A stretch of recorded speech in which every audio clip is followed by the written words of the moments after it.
The humiliation was thick in the air. "Don't you ever talk back to me," Gerald, the white man, hissed, his voice low and dangerous. "You are nothing here.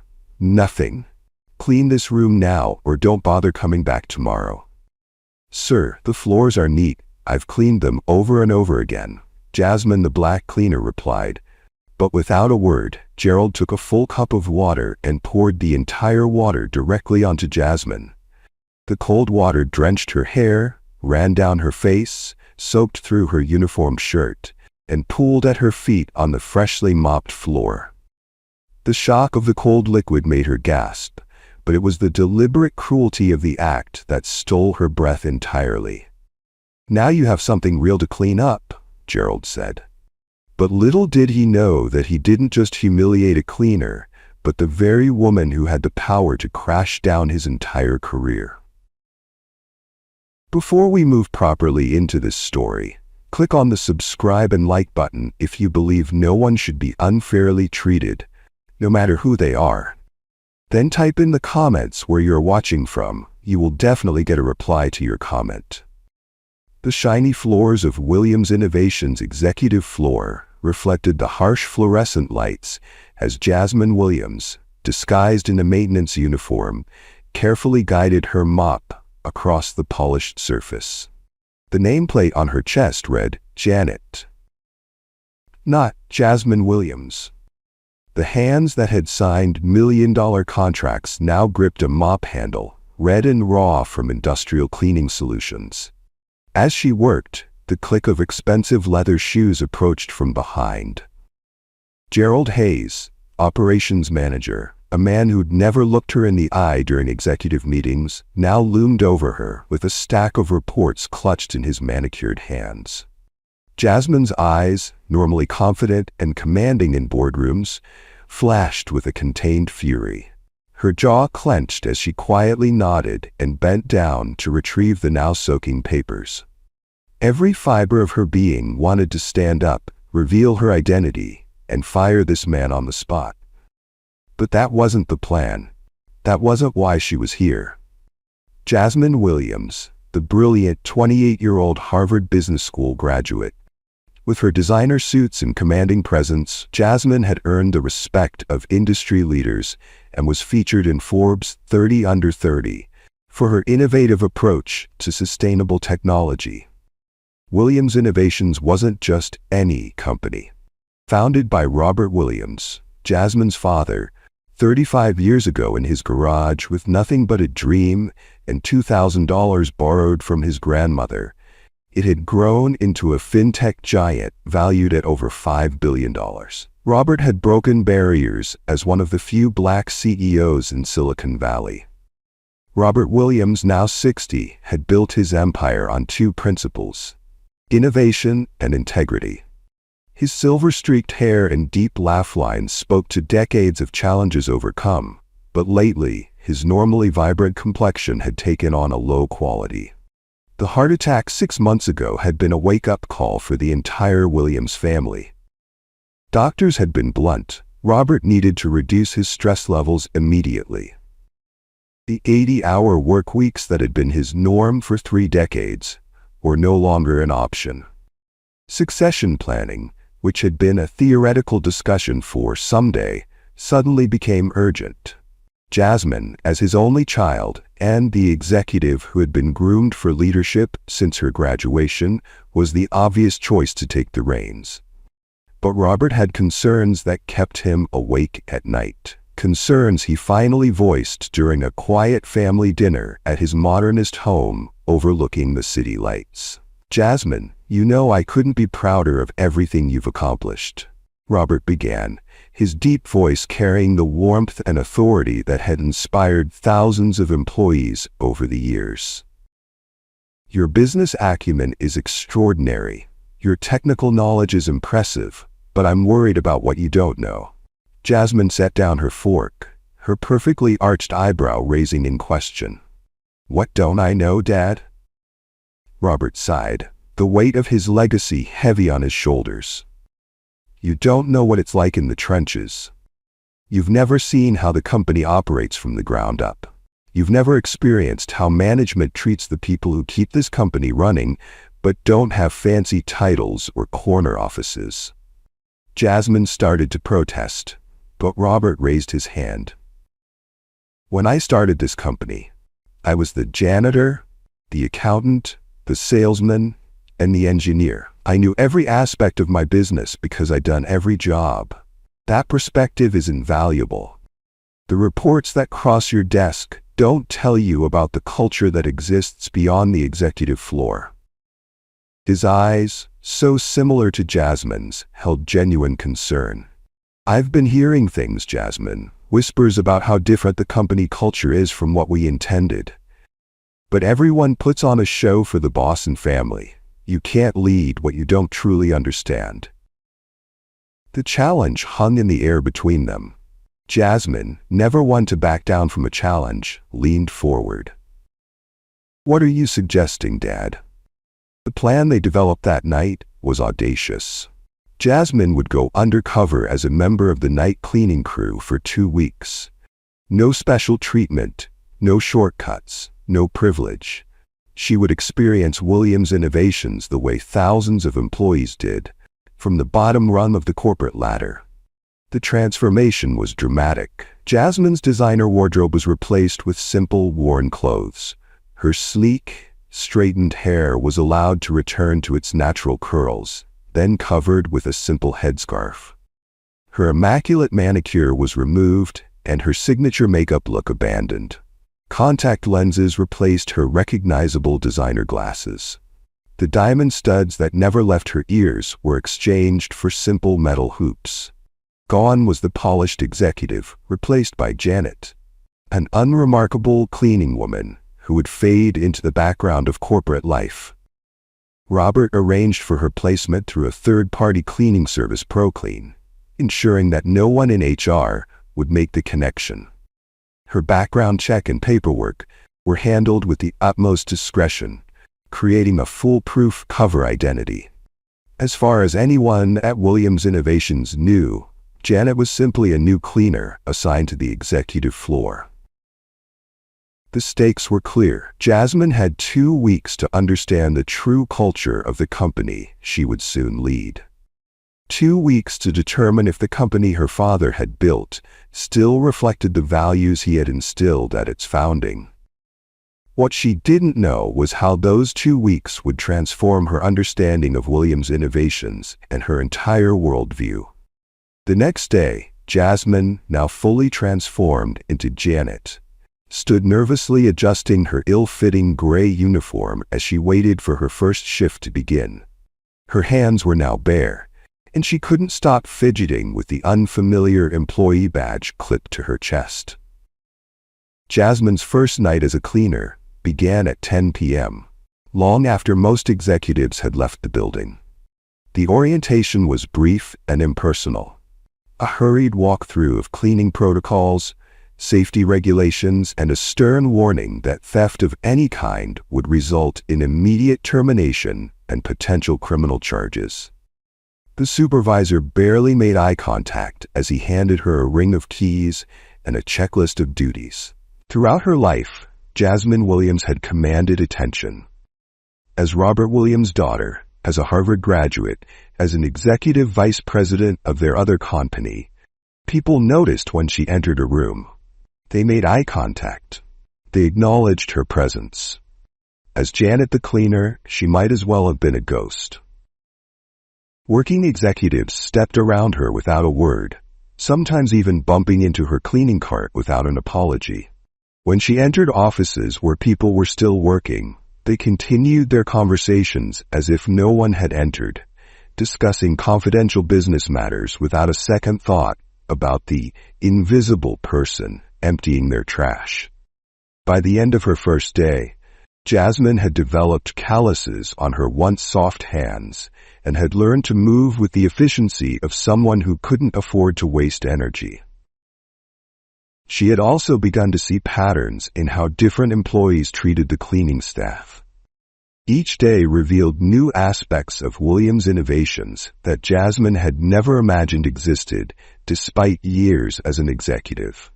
The pristine company her father had built, with its stated values of respect, integrity, and innovation, looked very different from the bottom looking up.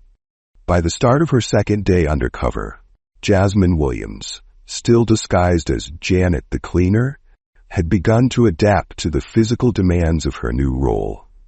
The muscle aches had dulled to a persistent throb rather than sharp pain. Her hands had developed calluses where blisters had once formed. She had learned to distribute her weight properly while mopping to minimize back strain. But no amount of physical adaptation could prepare her for the psychological warfare that Gerald Hayes, operations supervisor, was about to unleash. Gerald Hayes prided himself on running a tight ship at Williams Innovations.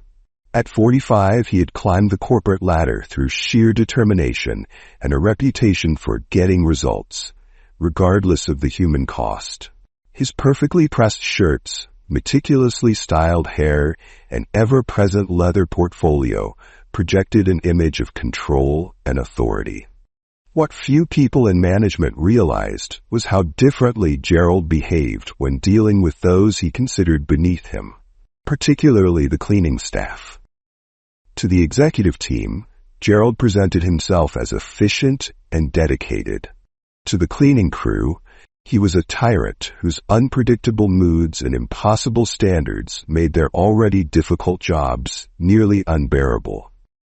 "This is unacceptable," he declared on their first inspection, holding up a glove with a barely perceptible smudge after checking above a ceiling vent, an area not even on the regular cleaning rotation. "You people need to understand that Williams Innovations represents excellence in everything. Everything." He demanded the entire third-floor east wing be re-cleaned, forcing the team to stay 2 hours past the end of their shift without additional pay. When Maria attempted to explain that the area above the vents was scheduled for quarterly deep cleaning, not nightly maintenance, Gerald cut her off. "If I wanted excuses, I'd ask for them. What I want is competence, which seems to be in short supply around here." While Gerald's general treatment of the cleaning staff was harsh, he seemed to take particular pleasure in targeting Jasmine. Perhaps it was because she was new and hadn't yet learned to make herself scarce when he appeared.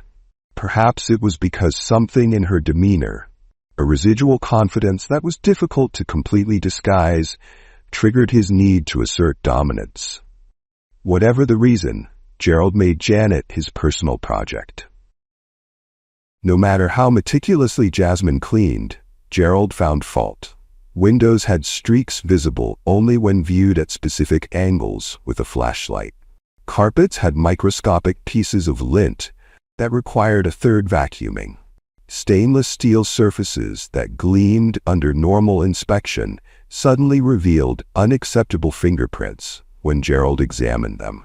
During her first solo shift cleaning the executive restrooms, Gerald arrived for a surprise inspection while she was still in the middle of the work. Rather than waiting for her to finish, he began his inspection immediately, criticizing her progress, her technique, her choice of cleaning solutions, and even the way she organized her cart. "Are you deliberately trying to be this incompetent, or does it just come naturally to you?" he asked, loud enough for anyone in the vicinity to hear. "This is exactly why we should outsource all cleaning to robots.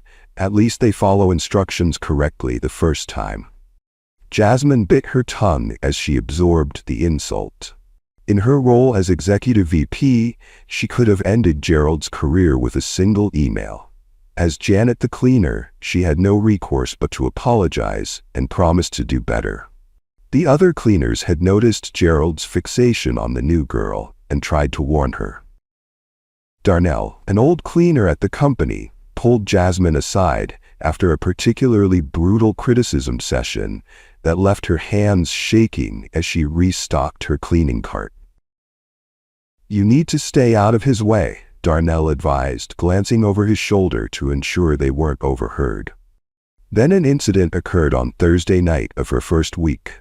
Jasmine was cleaning the hallway outside the main conference room on the executive floor her cart neatly positioned against the wall to allow easy passage. The floor was almost empty at 11:30 p.m., with most offices dark and their occupants long gone. She had just finished refilling her bucket with fresh cleaning solution when she heard the distinctive sound of Gerald's leather dress shoes on the marble floor. As he neared Jasmine, he stopped directly beside her cleaning cart, surveying her work with exaggerated scrutiny. What happened next was no accident. As Gerald resumed walking, he deliberately swung his arm out, catching the side of Jasmine's perfectly organized cleaning cart, which sent it crashing down with a loud thud. Gerald paused, surveying the disaster he'd created with a barely suppressed smile.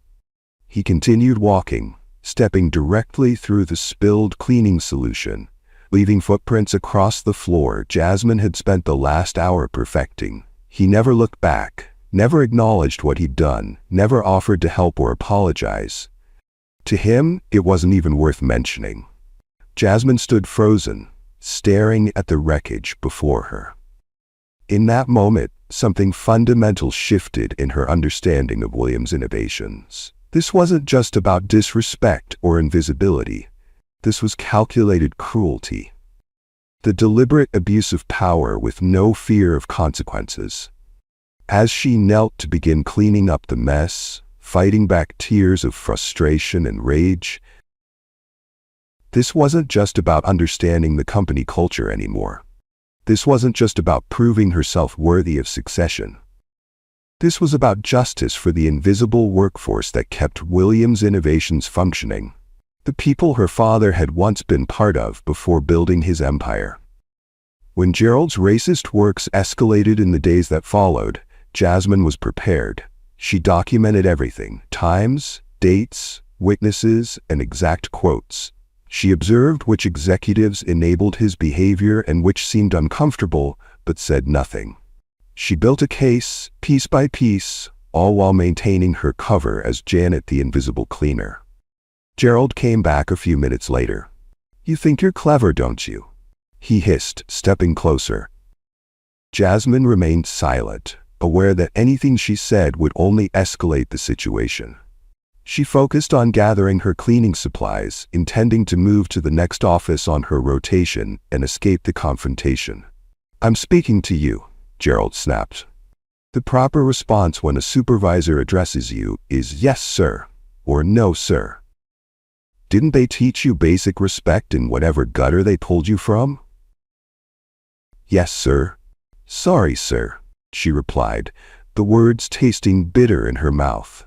She had just begun mopping the hallway outside the executive conference room when Gerald deliberately stepped onto the freshly cleaned surface, leaving dirty footprints across the wet floor. "This floor is still filthy," he announced loudly, as if speaking to an audience, though they were alone in the corridor. "Can't you do anything right? Look at these stains. Look at these spots you've missed." Jasmine glanced down at the immaculate floor, gleaming under the recessed lighting. There were no stains except the footprints Gerald himself had just created.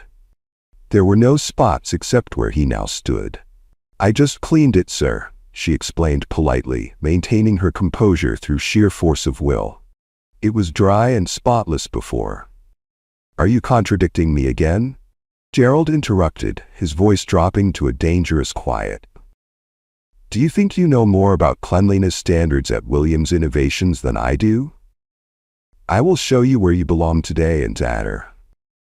Without a word, he took a full cup of water and poured the entire water directly onto Jasmine. The cold water drenched her hair, ran down her face, soaked through her uniform shirt, and pooled at her feet on the freshly mopped floor. The shock of the cold liquid made her gasp, but it was the deliberate cruelty of the act that stole her breath entirely. "Now you have something real to clean up," Gerald said, his voice eerily calm as he dropped the empty cup onto the floor beside her. "And don't even think about leaving until you're dry and this floor is spotless. I'll be checking personally before you clock out." "Have you ever been treated differently?" because of how you look?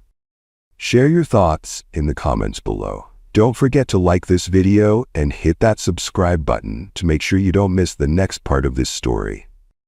Jasmine stood frozen, water dripping from her hair and clothes, creating puddles around her feet. The humiliation burned hotter than any anger she had ever experienced. At that moment, she wasn't Jasmine Williams, Harvard graduate and executive VP. She wasn't even Janet the cleaner. She was simply a human being treated as less than human by someone who knew there would be no consequences for his actions. As water dripped from her soaked uniform, Jasmine fought back tears that threatened to mix with the moisture already on her face. She knelt to begin mopping up the water, her soaked clothes clinging uncomfortably to her skin. As she worked, she made a silent vow that Gerald Hayes would face consequences for his actions. Not just for what he had done to her, but for the culture of fear and humiliation he had created for the invisible workforce that kept Williams Innovations running. One would think that Gerald was the only one, but there was also Derek Phillips, the marketing director at Williams Innovations, who looked every bit the creative executive. At 42, he cultivated a carefully curated image: designer glasses, artfully tousled hair, with just the right bespoke suits that projected success without seeming too corporate. Jasmine's first encounter with Derek occurred during her second week undercover.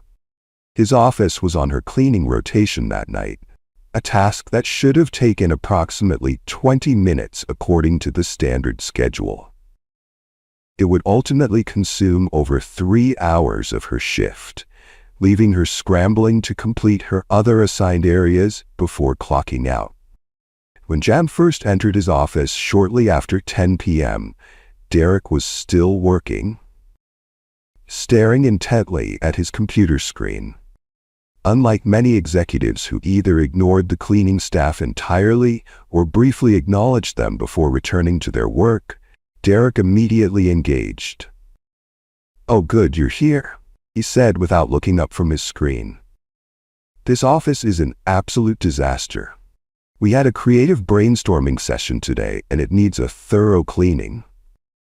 The office appeared relatively tidy to Jasmine's now experienced eye. A few coffee cups on a side table, some papers arranged in piles, nothing that justified his description of absolute disaster. Nevertheless, she nodded and began her standard cleaning routine, starting with emptying the trash bins. Derek watched her work for several minutes, his attention shifting between his computer and her movements around the office. As she finished dusting the bookshelves and moved to clean the glass coffee table, he cleared his throat dramatically. "That's not how you clean glass properly," he informed her, rising from his desk to approach. "You're leaving streaks everywhere. You need to use circular motions, not straight lines." Derek watched with critical attention, pointing out missed spots and offering unsolicited advice about proper cleaning methods, as if his marketing degree had somehow bestowed expert knowledge in professional cleaning techniques. After she had cleaned every surface, vacuumed the carpet, and sanitized touch points according to protocol, Derek performed a theatrical inspection of the room, running his finger along surfaces and holding them up to the light as if checking for dust. "This simply won't do," he declared with exaggerated disappointment. "The windows still have smudges, the carpet has visible lint, and did you even dust the top of the picture frames? I'm gonna need you to start over and do it properly this time." Jasmine looked at the immaculate office in disbelief. There were no visible issues with any of the areas he had mentioned. But as Janet the cleaner, she had no authority to contradict him. With a quiet, "Yes, sir," she began the entire cleaning process again from the beginning, while Derek returned to his desk, a satisfied expression briefly crossing his face. The second cleaning was even more meticulous than the first, with Jasmine taking extra care with each surface, anticipating his criticism. When she finished, Derek once again performed his inspection ritual, this time focusing on entirely different areas. "The baseboards are still dusty, and my desk wasn't properly organized," he claimed, though she had been specifically instructed never to touch papers or personal items on desks. "And what's that smell? Did you use the wrong cleaning solution? This room should smell fresh and clean, not like chemicals." The cycle repeated a third time, with Derek finding new, increasingly trivial issues after each cleaning. By the time he finally declared himself satisfied and left for the night, it was well past midnight, and Jasmine was significantly behind schedule on her other assignments. Soon enough, Jasmine learned that Derek's behavior was a well-established pattern. He would regularly demand multiple cleanings of his already pristine office, manufacturing flaws to justify his demands. He would leave coffee cups balanced precariously on the edges of trash bins so they would spill when emptied. He would scatter paper clips on freshly vacuumed carpets and then complain about poor cleaning quality. After the water bottle incident with Gerald, Jasmine had decided to test the company's reporting structures. If Williams Innovations truly valued dignity and respect as stated in its corporate values, surely the Human Resources Department would address such blatant abuse. Karen Mitchell, the HR director, presented herself as the perfect person to approach. In her mid-40s, with a warm smile and business-casual style that was more casual than business, Karen cultivated an approachable image. The employee support posters throughout the building featured her photo and an invitation to "Talk to me. Your voice matters." Her office door displayed a rainbow sticker and the words "Safe Space" in friendly typography. During her lunch break, the day after Gerald's assault with the water bottle, Jasmine cautiously approached Karen's office.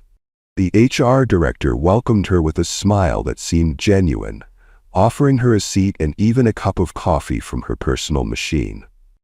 "What can I do for you today?" Karen asked, her tone warm and encouraging. "I don't think we've met before. Are you new to the cleaning staff?"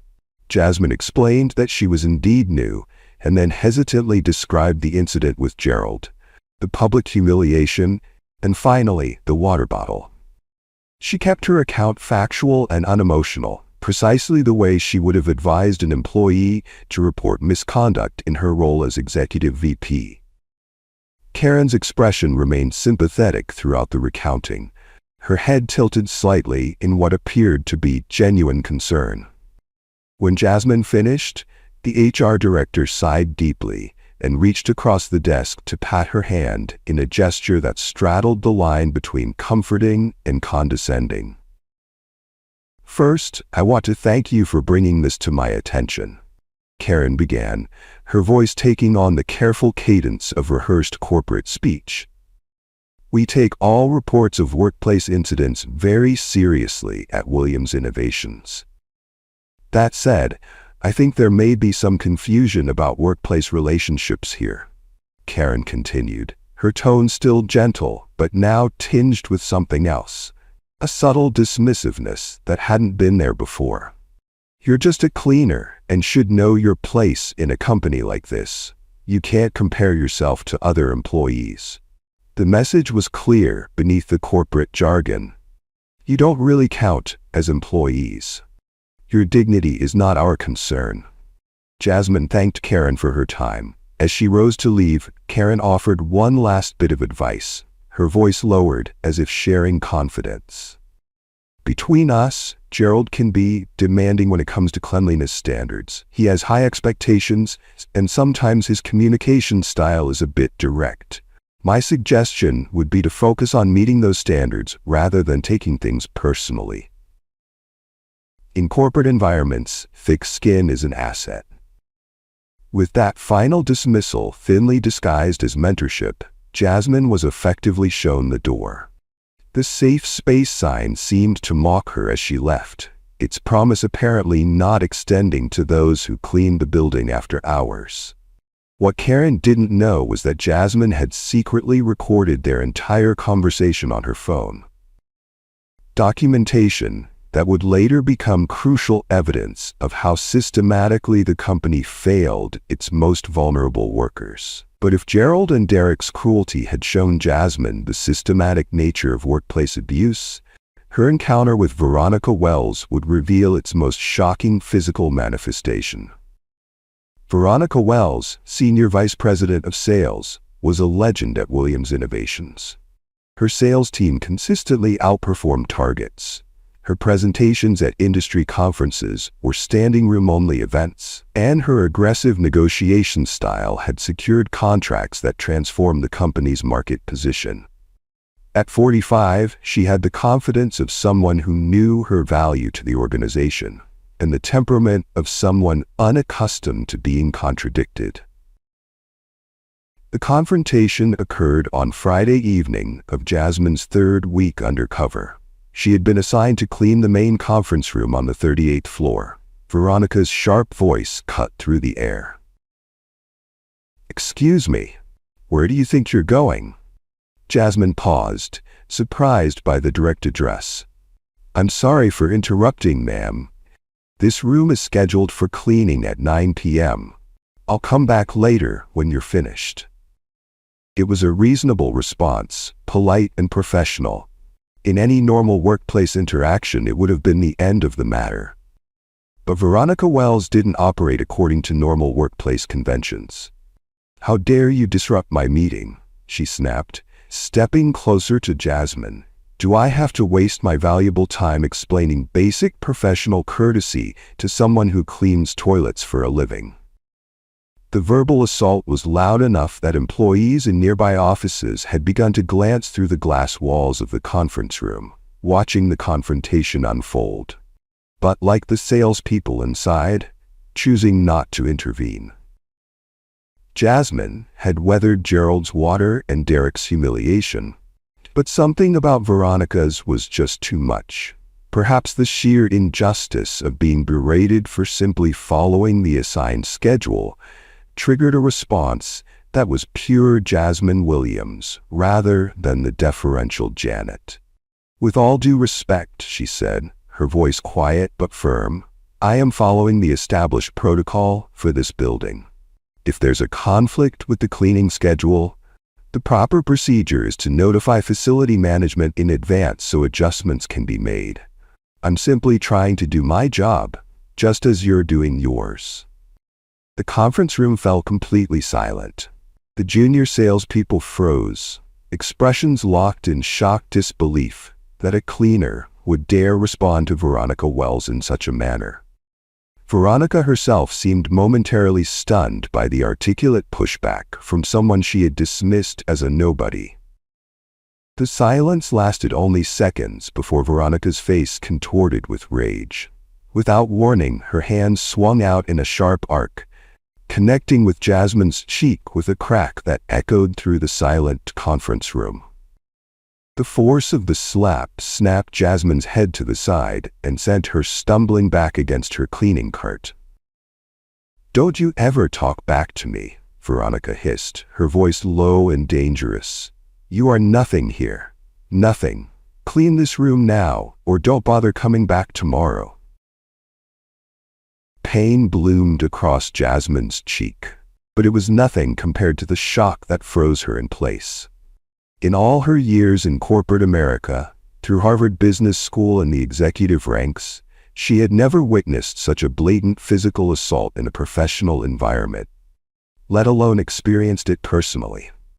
The four junior salespeople in the room stared at their laptops, their notes, the ceiling, anywhere but at the assault they had just witnessed. No one spoke, no one objected, no one offered assistance. Their collective silence was its own form of violence. The tacit agreement that what had happened was acceptable, or at least not worth risking their careers to address.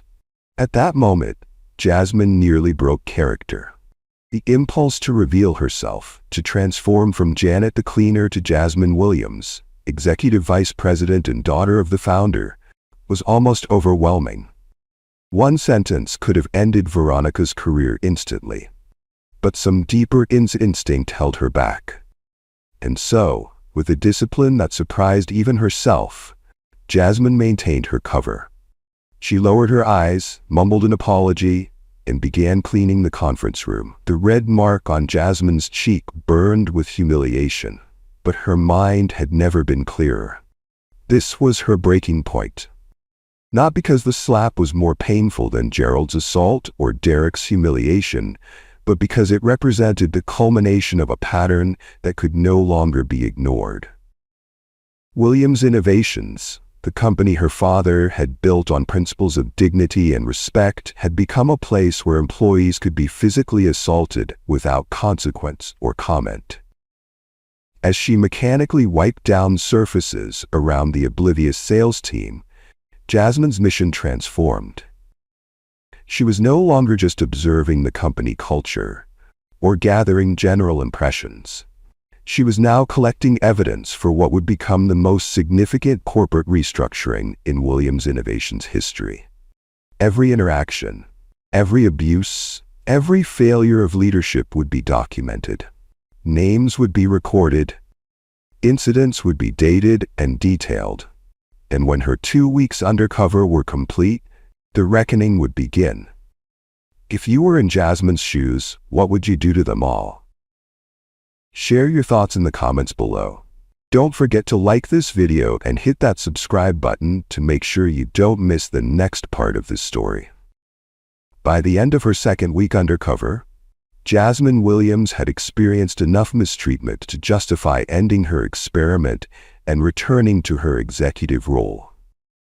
She had witnessed systemic abuse from multiple leaders, experienced both verbal and physical assault. Jasmine's first step was to create a secure system for collecting evidence.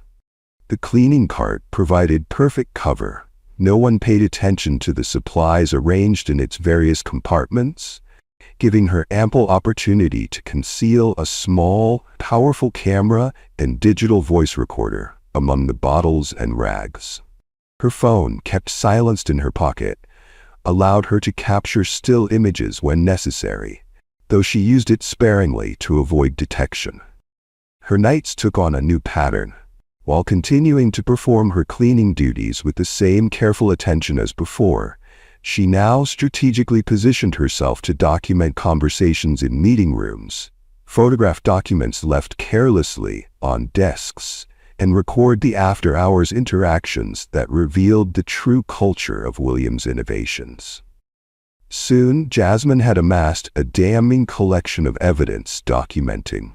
With the recordings she had, she discovered the 3 people who had made her life miserable as a cleaner had more secrets they were keeping. They've been secretly diverting some of the company's funds meant for lower workers into their own pockets, also delivering the company's information to their competitors in an attempt to get Mr. Robert out as the CEO before the succession happens. The evidence was overwhelming and irrefutable. As the end of her planned undercover period approached, Jasmine faced a critical decision about how to proceed. Simply presenting the evidence to her father would address the immediate conspiracy, but might not solve the deeper cultural issues that had allowed such corruption to flourish. A more public approach risked damaging the company's reputation, harming innocent employees in the process. After gathering overwhelming evidence of systematic abuse, discrimination, and conspiracy at Williams Innovations, Jasmine Williams faced her most significant challenge yet: how to expose the corruption in a way that would lead to meaningful change rather than mere damage control. The final phase of her undercover journey would require perfect timing, strategic thinking, and the courage to confront the people who had humiliated and abused her over the past month. The preparation began on Friday evening, week undercover. After finishing her shift and ensuring no one was following her, she changed into her own clothes in a public restroom several blocks from Williams Innovations headquarters. The transformation was dramatic. The headscarf removed, her natural hair styled with professional precision, designer glasses replacing the plain frames of her disguise, subtle makeup-enhancing features she had deliberately downplayed for weeks. She took a rideshare to her father's home in the exclusive Hillcrest neighborhood, a modernist mansion whose glass walls offered panoramic views of the city skyline, including the Williams Innovations Tower, where she had been scrubbing floors hours earlier. The physical distance between these worlds was measured in miles, but the psychological distance felt incalculable after her month in the trenches. Robert Williams was waiting in his home office, his expression grave. "You look exhausted," he said simply, studying her face with paternal concern. "I am," Jasmine admitted, "but not just physically. I'm emotionally exhausted by what I've discovered." For the next 3 hours, she methodically presented her findings using her laptop to display emails, performance reviews, financial discrepancies, and video evidence of abuse. She documented the systematic mistreatment of support staff. Robert listened in silence, his expression darkening as the evidence mounted. When she showed him the video of Veronica Wells slapping Janet the cleaner, his fist clenched involuntarily. When she played the recording of Gerald Hayes pouring water on her, his jaw tightened with barely controlled anger. "They've betrayed everything this company stands for," he said, his voice quiet but vibrating with intensity. "Everything I've built. Everything I've believed in." Jasmine nodded, understanding that her father's reaction wasn't just about the personal affront to his daughter, but about the violation of the principles upon which he had built his life's work. "The question is," she said, "how do we address this in a way that creates real change?" Together, they developed a strategy that would expose the corruption publicly. Robert would call an emergency board meeting for Monday morning to discuss urgent company concerns that had come to his attention. All department heads and senior management would be required to attend, including Gerald, Karen, Derek, Marcus, and Veronica, the 5 executives at the center of the conspiracy. The board members would be briefed in advance on the general nature of the issues, but not on the specific evidence or Jasmine's undercover role. This would ensure their genuine reactions when the full situation was revealed. Most importantly, Jasmine would continue her role as Janet, the cleaner, through Monday morning, maintaining her cover until the precise moment of revelation. This would require one final night of humiliation, but it would be worth it for the justice that would follow. Their planning continued well past midnight, addressing contingencies and refining the approach.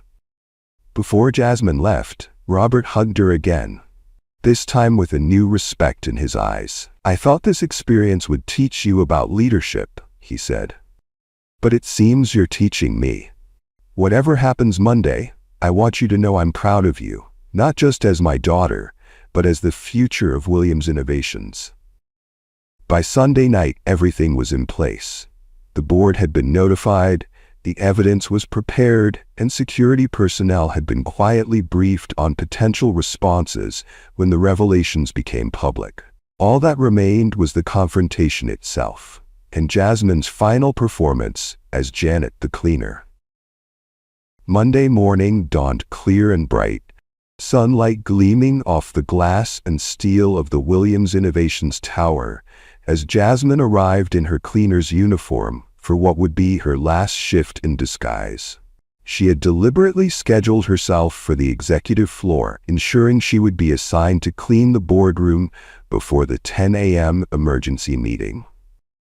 At 8:30 a.m., as executives began arriving for their normal workday unaware of the reckoning to come, Jasmine pushed her cleaning cart toward the executive boardroom on the 42nd floor. The space was impressive, a massive oval table of polished walnut surrounded by leather chairs.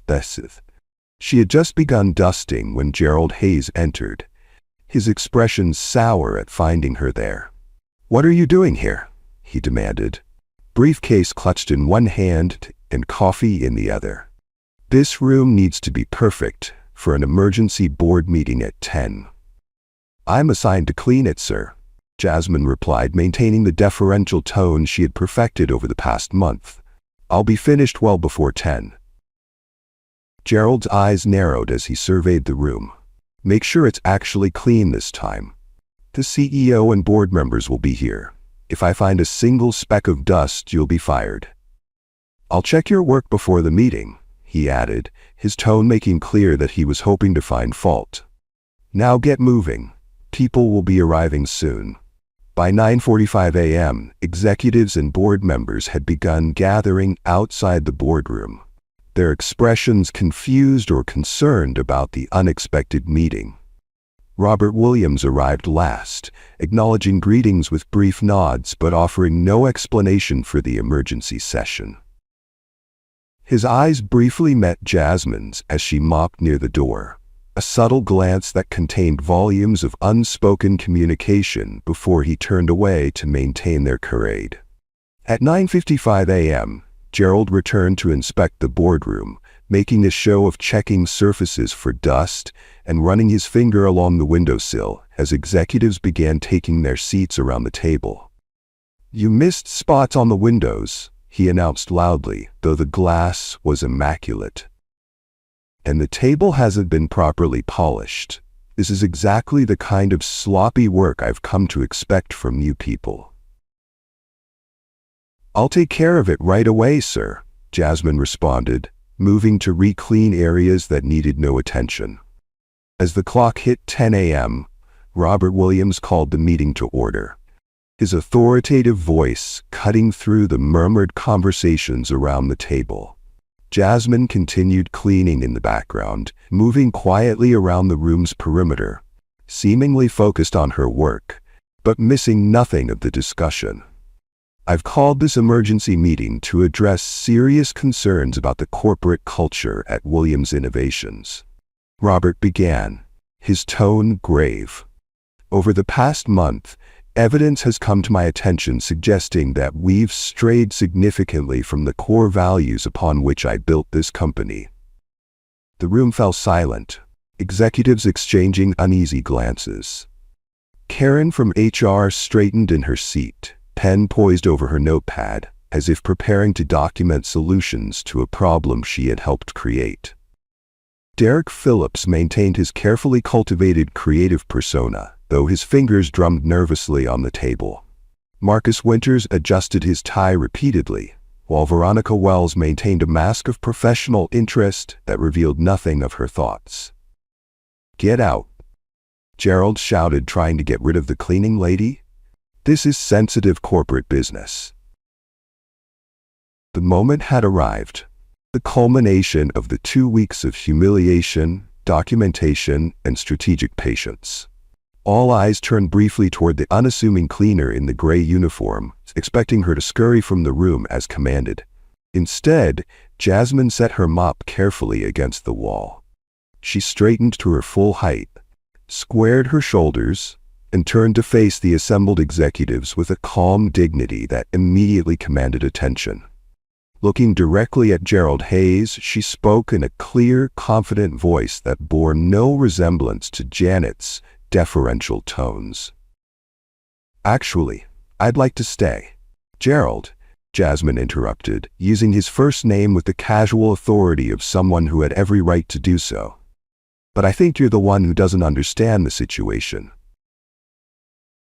With deliberate movements, she removed the headscarf that had covered her hair, letting her natural curls frame her face. She took off the plain glasses that had been part of her disguise, reaching into her pocket to replace them with her designer frames. Finally, she unzipped the gray cleaner's uniform to reveal a professionally tailored blazer and blouse underneath. The transformation was electric. Around the table, expressions shifted from confusion to shock as recognition dawned. These executives had all worked with Jasmine Williams for years. They had attended meetings with her, reported to her, discussed strategy with her. Yet none had recognized her beneath the disguise of Janet, because they had never truly seen the cleaning staff as people worthy of notice. I'm Jasmine Williams and the new CEO of this company as my dad's successor, she announced, though by now no introduction was necessary. Everyone was bewildered. Nobody expected that the cleaner they humiliated was now their CEO. The silence in the room was absolute. Everyone's mouth was wide open. Jasmine tapped a small remote she retrieved from her pocket, advancing the presentation to specific evidence. I've been gathering documentation on the toxic culture in this company, a culture that contradicts everything Williams Innovations claims to stand for. Video appeared on screen. Gerald Hayes pouring water on Janet, captured from a security camera angle that showed his face clearly. The timestamp and location were visible in the corner, leaving no room for denial. Gerald's face drained of color as he watched himself on screen, his habitual arrogance crumbling in the face of undeniable evidence. That's taken out of context. She was insubordinate and pouring water on an employee is assault, Gerald. Jasmine cut him off calmly. There is no context that makes it acceptable. The presentation advanced again, this time showing Derek Phillips in his office, forcing Janet to clean the same surfaces repeatedly while making increasingly trivial complaints. Derek Phillips, marketing director, has routinely abused his authority to waste cleaning staff time, forcing repeated unnecessary work and creating deliberate dominance. Derek started to speak, but Jasmine continued without allowing interruption, moving systematically through the evidence she had gathered. As the evidence mounted, some board members began taking notes furiously. Others sat back with expressions of shock or disgust. One elderly board member removed his glasses, polished them as if the action might somehow change what he was seeing, then shook his head in disbelief when the evidence remained just as damning. Veronica Wells was the first to attempt defense, her sales executive instincts pushing her to control the narrative. This is a gross mischaracterization. That video has clearly been edited to make it look like. Jasmine cut her off by advancing to the next slide. A different camera angle of the same incident, showing the slap from a perspective that captured both Veronica's face and the shocked reactions of the witnesses. Would you like me to play the audio as well, Miss Wells? Your exact words were, "Don't you ever talk back to me. You are nothing here. Nothing." Veronica fell silent, her carefully constructed professional image shattered beyond repair. By the time Jasmine concluded her presentation, the atmosphere in the boardroom had transformed completely. The arrogance and entitlement that had characterized the accused executives had crumbled into a mix of shock, fear, and desperate calculation of possible escapes from the situation. Gerald Hayes, seeing the writing on the wall, knew it was over for him. "I thought you were just an ordinary cleaner. Please don't let me lose my job." The door opened just after, revealing two security officers who had been stationed outside. "Mr. Hayes, we've been instructed to ensure you leave the premises after this meeting." Gerald turned back to face Robert Williams, his expression a mix of disbelief and fury. "You can't be serious. After everything I've done for this company." "After everything you've done to this company," Robert corrected, standing to address the room for the first time since Jasmine had begun her presentation. "What we've witnessed today isn't just about individual behavior, though that alone would warrant immediate termination. This is about a fundamental betrayal of everything Williams Innovations stands for." He moved to stand beside his daughter, a physical demonstration of solidarity that sent a clear message to everyone present. "Jasmine undertook this investigation at my request as part of our succession planning process. What neither of us anticipated was the level of corruption, discrimination, and abuse she would uncover." Robert turned to address the board members directly. "I founded this company on principles of integrity, innovation, and respect for every individual who contributes to our success. Somewhere along the way, we lost sight of those values. Today, we begin the process of reclaiming them. The next hour was devoted to immediate actions. The board terminated Gerald Hayes, Karen Mitchell, Derek Phillips, and Veronica Wells for gross misconduct, effective immediately. Security was instructed to escort them from the building after they surrendered company devices and access credentials. They were all fired. Gerald's departure was equally revealing. As security prepared to escort him from the boardroom, he turned to Robert with a desperate appeal. 30 years, Robert. I've given this company 30 years. You can't just throw that away based on a few incidents taken out of context. Robert's response was measured but unyielding. You're right, Gerald. 30 years is significant, which makes it all the more disappointing that you chose to use your position to abuse those with less power rather than to embody the values this company was built on. As Gerald was led away, Jasmine felt a complex mix of emotions. Satisfaction at justice served. The meeting continued with discussion of immediate steps to address the cultural issues revealed by Jasmine's investigation. As the meeting concluded, board members approached Jasmine individually, some offering congratulations on her thorough investigation, others expressing shock and apologies for the treatment she had endured. Throughout, she maintained the calm, strategic demeanor that had allowed her to gather the evidence while enduring weeks of abuse. The same qualities that would serve her well as CEO. When the boardroom finally emptied, leaving only Jasmine and her father, Robert embraced her with pride evident in every aspect of his posture. You've done something remarkable here, he said quietly, not just exposing corruption, but experiencing firsthand what needs to change. I couldn't have done it. My pride wouldn't have allowed me to maintain that cover through what you endured. Jasmine's eyes filled with unexpected tears, not from the memory of humiliation, but from the realization of how deeply this experience had transformed her understanding of leadership. Robert nodded. The board wants to accelerate the succession timeline. After today's presentation, they're convinced you're ready.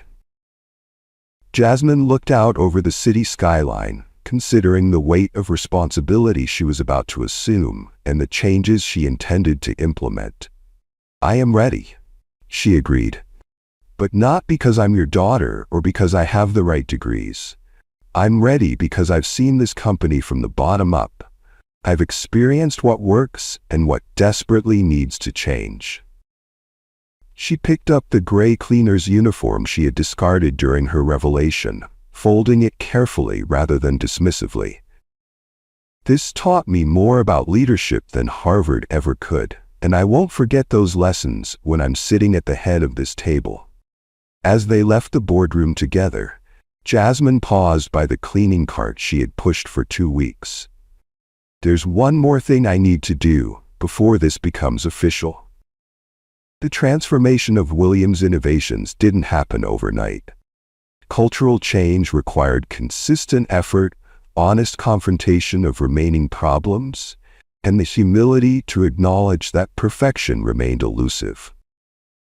There were setbacks and challenges, resistance from some who benefited from the old system, and the inevitable complications of implementing broad structural changes in a large organization.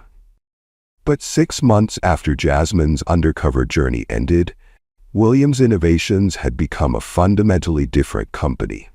One where employees at all levels reported higher job satisfaction, productivity measures showed consistent improvement, and turnover rates dropped significantly, particularly among previously underrepresented groups.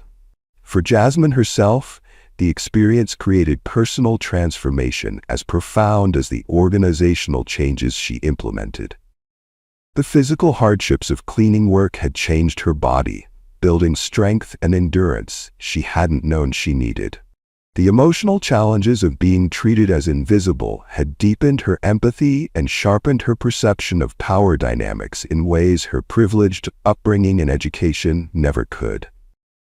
These changes were visible in how she operated as a leader.